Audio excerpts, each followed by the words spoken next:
ಓಂ ಶ್ರೀ ರಾಘವೇಂದ್ರಾಯ ನಮಃ. ಎಲ್ಲರಿಗೂ ನಮಸ್ಕಾರ. ಇಂದಿನ ವಿಡಿಯೋನಲ್ಲಿ ಅಮೃತ ಸಮಾನವಾದಂತಹ ರಾಯರ ಮೃತ್ತಿಕೆಯನ್ನು ಹೇಗೆ ಬೆಳೆಸಬೇಕು, ಯಾವ ರೀತಿ ಪೂಜೆ ಮಾಡಬೇಕು, ಎಲ್ಲದರ ಡೀಟೇಲ್ಸ್ ಇದೆ. ವಿಡಿಯೋ ಸ್ಕಿಪ್ ಮಾಡಬೇಡಿ ಎಲ್ಲೂ. ರಾಯರ ಮೃತ್ತಿಕೆ ಅಂತಂದರೆ ಸಾಕ್ಷಾತ್ ರಾಯರಿಂದಲೇ ಆಶೀರ್ವದಿಸಲ್ಪಟ್ಟಿರುತ್ತದೆ. ಏನು ಈ ರಾಯರ ಮೃತ್ತಿಕೆ, ಎಲ್ಲಿಂದ ತಗೊಂಡು ಬರ್ತಾರೆ ಇದನ್ನು ಅಂತಂದರೆ, ಮಂತ್ರಾಲಯದಲ್ಲಿ ಆಯ್ದಂತಹ ಜಾಗಗಳಲ್ಲಿ ಅಂತಂದರೆ ರಾಯರು ಕುಳಿತುಕೊಂಡು ತಪಸ್ಸು ಮಾಡಿರ್ತಾರಲ್ವ, ಅಂತಹ ಜಾಗಗಳಿಂದ ಈ ಮಣ್ಣನ್ನು ತೆಗೆದುಕೊಂಡು ಬಂದು ರಾಯರ ಬೃಂದಾವನದ ಮೇಲೆ ಇಟ್ಟು ಇದನ್ನು ಅಭಿಮಂತ್ರಿಸೋ ಮುಂಚೆ 18 ದಿನ ಈ ಮಣ್ಣನ್ನು ಶುದ್ಧೀಕರಣ ಮಾಡ್ತಾರೆ. ಇದಾದ ಮೇಲೆ ಒಂದು ಗುರುವಾರ ಯಾವತ್ತು ಪುಷ್ಯ ನಕ್ಷತ್ರ ಬಂದಿರುತ್ತೆ ಅವತ್ತಿನ ದಿನ ರಾಯರ ಬೃಂದಾವನದ ಮೇಲಿರಿಸಿ ಮಂತ್ರಘೋಷಗಳಿಂದ ಇದಕ್ಕೆ ಶಕ್ತಿ ತುಂಬಿರ್ತಾರೆ. ಈ ರೀತಿ ತಯಾರಾದಂತಹ ಮೃತ್ತಿಕೆಗೆ ಅಪಾರವಾದಂತಹ ಶಕ್ತಿ ಇರುತ್ತೆ. ಸಾಕ್ಷಾತ್ ರಾಯರ ಸಮಾನ ಅಂತ ಹೇಳ್ತಾರೆ. ಸಾಮಾನ್ಯವಾಗಿ ರಾಯರ ಫೋಟೋ ಮತ್ತು ವಿಗ್ರಹಕ್ಕಿಂತ ಹೆಚ್ಚಿನ ಶಕ್ತಿಶಾಲಿತ್ವವನ್ನು ಹೊಂದಿರುತ್ತೆ. ರಾಯರ ಫೋಟೋ ಮತ್ತು ವಿಗ್ರಹವನ್ನು ನಾನ್ ವೆಜ್ ಮಾಡುವಂಥವರು ಮನೆಯಲ್ಲಿ ಇಟ್ಕೊಂಡು ಪೂಜಿಸ್ಬೋದಾ? ಖಂಡಿತವಾಗ್ಲೂ ಸಹ ಪೂಜಿಸ್ಬೋದು. ಫೋಟೋ ಮತ್ತು ವಿಗ್ರಹಕ್ಕೆ ಯಾವುದೇ ರೀತಿ ದೋಷ ಇರೋದಿಲ್ಲ.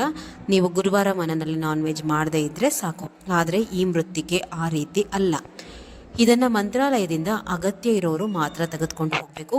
ಮನೆಯಲ್ಲಿ ನಾನ್ ವೆಜ್ ಮಾಡುವಂತಹವರು ಯಾವುದೇ ಕಾರಣಕ್ಕೂ ಮನೆಯಲ್ಲಿಟ್ಟು ಪೂಜಿಸಬೇಡಿ. ರಾಯರ ಬಗ್ಗೆ ಸಂಪೂರ್ಣವಾಗಿ ತಿಳ್ಕೊಳ್ಳಿ. ಈಗೇನು ಅಂತಂದರೆ, ಪರಿಮಳ ಗ್ರಂಥ ಎಲ್ಲರೂ ಪೂಜೆ ಮಾಡ್ತಾರೆ, ಸೋಷಿಯಲ್ ಮೀಡಿಯಲ್ಲಿ ತೋರಿಸ್ತಾರೆ. ಮನೇಲಿ ತಗೊಂಡೋಗಿ ಇಟ್ಕೊಂಡ್ಬಿಟ್ರೆ ಒಳ್ಳೆಯದು. ಮೃತ್ತಿಕೆ ಮನೇಲಿ ತೆಗೆದುಕೊಂಡು ಹೊರಟೋದ್ರೆ, ನಾವು ಪೂಜೆ ಮಾಡಿಬಿಟ್ರೆ ರಾಯರು ಒಲೆದು ಬಿಡ್ತಾರೆ. ಅದಕ್ಕೆ ತನ್ನದೇ ಆದಂತಹ ರೀತಿ ನೀತಿಗಳಿದೆ. ನಾನ್ ವೆಜ್ ಮಾಡುವಂತಹವರು ಇದನ್ನು ಯಾವುದೇ ಕಾರಣಕ್ಕೂ ಮನೆಯಲ್ಲಿಟ್ಕೊಂಡು ಪೂಜೆ ಮಾಡೋದಕ್ಕೆ ಬರೋದಿಲ್ಲ. ಇಲ್ಲ, ಅತ್ಯಂತ ತೊಂದರೆ ಇದೆ, ಇದನ್ನು ನಾವು ಮನೆಗೆ ತೆಗೆದುಕೊಂಡು ಹೋಗಲೇಬೇಕಾದಂತಹ ಅನಿವಾರ್ಯತೆ ಇದೆ ಅಂತಂದರೆ, ನೀವು ಒಂದು ಚಿಟಿಕೆ ನೀವು ತಗೊಂಡೋಗಿರೋದ್ರಲ್ಲಿ ಒಂದು ಚಿಟಿಕೆ ಮನೆಯಲ್ಲಿ ಉಳಿದಿದ್ರೂ ಸಹ ನಾನ್ ವೆಜ್ ಅಲ್ಲಿನ ತನಕನೂ ಮಾಡಬಾರ್ದು. ಸಂಪೂರ್ಣವಾಗಿ ಈ ಮೃತ್ತಿಕೆ ಖಾಲಿ ಆದಮೇಲೆ ನೀವು ಮಾಡ್ಕೋಬೇಕು. ಮೃತ್ತಿಕೆ ಮನೆಯಲ್ಲಿರೋ ತನಕ ನಾನ್ ವೆಜ್ ಮಾಡೋದಕ್ಕೆ ಬರೋದಿಲ್ಲ. ಈ ಮೃತ್ತಿಕೆ ಅಂತಂದರೆ ಸಾಕ್ಷಾತ್ ಬೃಂದಾವನದ ಮೇಲಿಟ್ಕೊಟ್ಟಿರ್ತಾರೆ. ಅಂದರೆ ರಾಯರ ತಲೆ ಮೇಲೇ ಇರುತ್ತೆ ಅಂತ ಅಂದ್ಕೊಳ್ಳಿ. ಬೃಂದಾವನದ ಮೇಲೆ ಇಟ್ಟುಕೊಟ್ಟಿರ್ತಾರೆ. ಫೋಟೋಗೂ ಮೃತ್ತಿಕೆಗೂ ವ್ಯತ್ಯಾಸ ಇರುತ್ತೆ. ನೀವು ಸಾಕ್ಷಾತ್ ರಾಯರೇ ಅಂತ ಹೇಳಿ ಆ ಮೃತ್ತಿಕೆನ ತಿಳ್ಕೋಬೇಕು. ರಾಯರು ನಿಮ್ಮ ದೇವ್ರ ಮನೆಯಲ್ಲಿ ಕೂತಿದ್ದಾಗ ನೀವು ನಾನ್ ವೆಜ್ ಮಾಡೋದಕ್ಕೆ ಮನೆಯಲ್ಲಿ ಬರುತ್ತಾ? ನಾವು ದೇವ್ರ ಮನೆ ಬಾಗಿಲು ಹಾಕ್ತೀವಿ. ಯಾವ ತೊಂದರೆಗಳಿರುವಂತಹವರು ಈ ಮೃತ್ತಿಕೆಯನ್ನು ಯಾವ ರೀತಿ ಬಳಸ್ಬೋದು ಅಂತಂದರೆ, ಮಾಟ ಮಂತ್ರದ ತೊಂದರೆಯಿಂದ ಬಳಲ್ತಿರುವಂತಹವರು, ಸ್ವಲ್ಪ ಎಜುಕೇಟೆಡ್ಸ್ಗೆಲ್ಲ ಒಂದು ಡೌಟು, ಇದಿನ್ನೂ ಇದೆಯಾ, ಈಗಿನ ಕಾಲದಲ್ಲಿ ಇದನ್ನು ನಂಬೇಕಾ, ಒಳ್ಳೆಯದು ಅನ್ನೋದು ಇದ್ದ ಮೇಲೆ ಕೆಟ್ಟದ್ದು ಸಹ ಇದ್ದೇ ಇದೆ. ಈ ತೊಂದರೆಯಿಂದ ಯಾರೆಲ್ಲ ಬಳಲಿರ್ತಾರಲ್ವ ಅವರಿಗಷ್ಟೇ ಅದನ್ನು ಹೋಗುತ್ತು.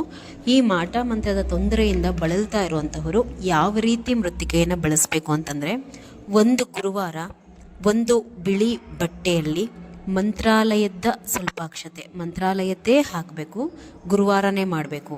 ಇದು ಒಂದು ಅನುಷ್ಠಾನ ಅಂತಲೇ ತಿಳ್ಕೊಳ್ಳಿ.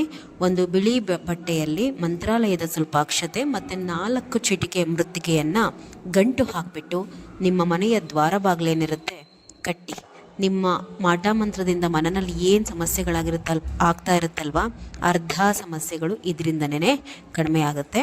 ಮತ್ತು ಮನೆಯಲ್ಲಿಟ್ಟು ಮೃತ್ತಿಕೆಯನ್ನು ಸ್ವಲ್ಪ ದಿನ ಪೂಜೆ ಮಾಡ್ತಾ ಬನ್ನಿ. ನಾನ್ ವೆಜ್ ಮಾಡುವಂಥವರಾದರೆ ಮನೆಯಲ್ಲಿ ಮಾಡಲಿಕ್ಕೆ ಹೋಗಬೇಡಿ.